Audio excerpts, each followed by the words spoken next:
I made my first ever What I Eat in a Day video at the end of March of 2021. I was struggling with an eating disorder at the time of this video, so I wanted to go back, rewatch it, talk a little bit about my relationship with food, how it's changed, what I portrayed in this video, and basically the problem with What I Eat in a Day videos. Let me start this with a general disclaimer that this could be triggering for someone that struggled with an eating disorder or their relationship with food, but I am gonna do my best to try to spread good information that would actually be helpful.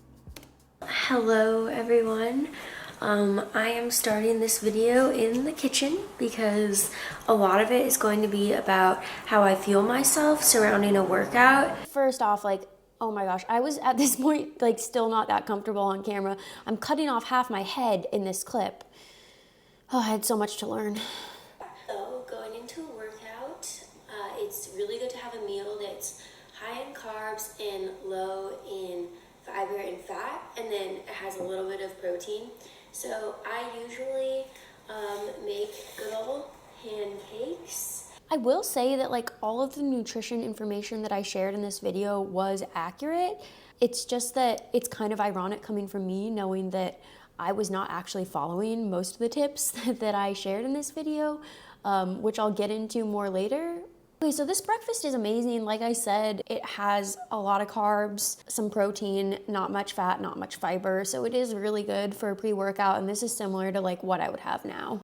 We're making a protein shake for after I'm done with my workout. So starting with some just unflavored protein. You want it to be whey protein because that's the most bioavailable. Take a scoop of this boy in here. You want to have carbs after your workout as well. Everyone seems to know that you need protein after a workout, but a lot of people don't realize you also need carbs. So you want about a 3-to-1 ratio of carbs to protein, because carbs help replenish your glycogen stores, and then protein starts rebuilding your muscles. But anyways, you want simple carbs, so this seems really unhealthy, but a lot of the time I just use straight sugar. Okay, I have to stop this right now because I'm going on this whole spiel about how you want simple carbs and how it's really important to have carbs after a workout, but I myself back then did not eat carbs after a workout. I was terrified of simple carbs. I wouldn't eat sugar. I'm making this protein shake in this video, and after my workout, I literally pretended to drink it and then threw it away. I lied in my What I Eat in a Day video because I knew that logically this is what I should have. The advice I was giving was correct, but my eating disorder was in control, and that does not run on logic. It runs on the idea that you are different from everyone else. So I knew this was what everyone needed, and that's the advice I would give. But for myself, I thought if I have this, I'll gain weight, I'll be huge, I'll get slower.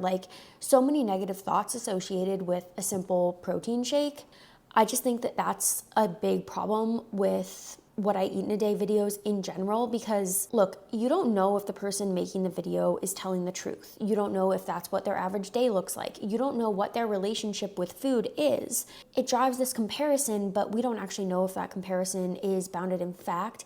And anyways, everyone's bodies have different needs, so that really shouldn't be comparison between what two people eat. And I'm also giving myself grace because I know that I didn't create this video with bad intentions. That dishonesty had good intentions because I knew that if I showed my true relationship with food, that would have a negative impact because it was disordered. But the reality is that I just should have never made this video in the first place because I wasn't someone that should have been giving nutrition advice as someone that struggled with an eating disorder. And authenticity is one of my strongest values, so watching this video obviously brings me pain because I know that my eating disorder pulled me away from those values and that it led me to lie online to my audience that I care so much about.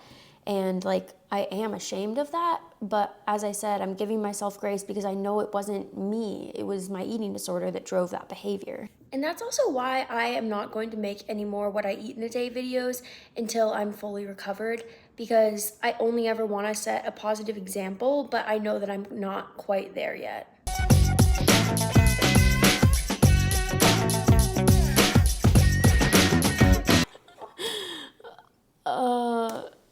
Okay, my editing has changed so much since then. I left in so much footage, and I think I actually showed a lot more behind the scenes and was less to the point. And so let me know if you'd enjoy more of that, because I definitely am way more critical about what I leave in a video now, and I cut out so much fluff, but back then I left the fluff. So if you like fluff, let me know. After I drink this pup,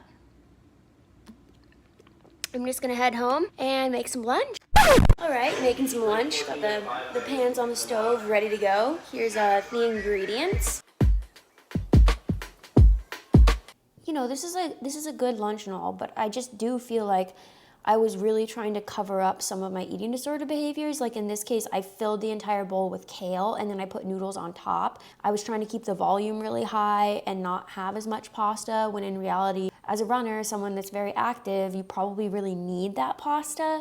And I knew that, and that's why I was hiding this behavior. Eating disorders really thrive in secrecy, and when you have an eating disorder, you find ways to hide it and cover up those behaviors. And so that's why a lot of the people that are close to me in my life were shocked to hear that I had an eating disorder, because I was masterful at hiding it. And also, you know, people might have looked at my body then and thought, she just looks like another pro runner, or she's not that lean, or whatever. Eating disorders are mental illnesses. They're not physical illnesses. There is not one look, and the way someone's body looks does not dictate how much they're struggling or if they're struggling at all. You can never know if someone truly has an eating disorder until they're honest about it, and that's one of the hard things about eating disorders, because most of the time they're not honest. So I was a little hungry still after lunch, so I made this pumpkin banana date smoothie with some granola on top. Gonna be delish.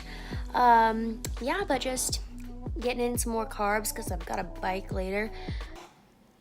I also didn't eat that whole smoothie. I did eat part of it, you know, it wasn't a complete lie. And I guess in this video I didn't specifically say I ate this whole thing, but I think when you show it, you're kind of implying that. So obviously I have a lot of critiques of this video, but one major critique is the lack of electrolytes. Electrolytes are essential for both hydration and performance, which is why I have been using Element for over a year now. Element is a tasty electrolyte beverage with a scientifically based formulation of electrolytes with 1,000 milligrams of sodium, 200 milligrams of potassium, and 60 milligrams of magnesium. It has everything you need and nothing that you don't. And it tastes amazing, which motivates me to actually hydrate instead of forgetting to drink anything other than coffee until 4 p.m. And right now, Element is offering a free sample pack of 8 flavors with any order. So just go to drinkelement.com/Allie or go to the link in my description. And as always, stay salty, my friends. I don't know why it just collects the little droplets and doesn't actually go anywhere, but this happens every time, so I've accepted it. I also, at the time, definitely had an exercise addiction. This is not the worst point in my exercise addiction. It was actually during COVID that it got the very worst. I won't go into details there, but at the time, at this point, I certainly felt a compulsion to exercise a lot. I had already done an hour and a half of activity that morning, and I still felt like I needed a 2-hour bike to have exercised enough that day to deserve food that day. As a professional athlete, exercising, working out is a huge part of your life, and it is very important, but I now try to work out with much more intention and make sure that it's based on gaining fitness and reaching my performance goals, instead of, at the time, a large part of my fixation on exercise was burning calories. I also think it's worth noting that at this time I was in therapy and working with a dietitian to recover from my eating disorder. But the reason I ended up going to treatment about a month after this was because I was failing to follow the advice and instructions of my therapist and dietitian, and that resulted in eventually going to a partial hospitalization program, which was for the best because I needed someone to hold me accountable for those decisions. Yeah, probably gonna go eat some more food, but that's all for now, folks. I didn't include dinner or after dinner in this video. Just an interesting choice, you know, to show the day but not the end of the day. I think that in general, like, this video really wasn't that toxic. My issue with it is that it wasn't true either. I think in this video, this body was the result of disordered behaviors, but I didn't want people to know that. I was not open about what I was going through, and as a result, I create this unrealistic idea that my body looked like this with this super good, relaxed relationship with food. This is a perfect example of why you shouldn't watch someone's what I eat in a day and think, oh my gosh, how can they eat like that and look the way they do? Maybe they do, but maybe they're being dishonest, or maybe that's not what a normal day looks like. And it's really important to remember that what's portrayed on social media is not always the truth. It's not social reality, it's social media. I don't blame myself for being dishonest in this video. I realize that was driven by my eating disorder. Also, I don't blame anyone else that posts what I eat in a day content, because I realize that it is highly requested. It's content that people want to see and want to consume. Yeah, it makes sense that I made this video at the time.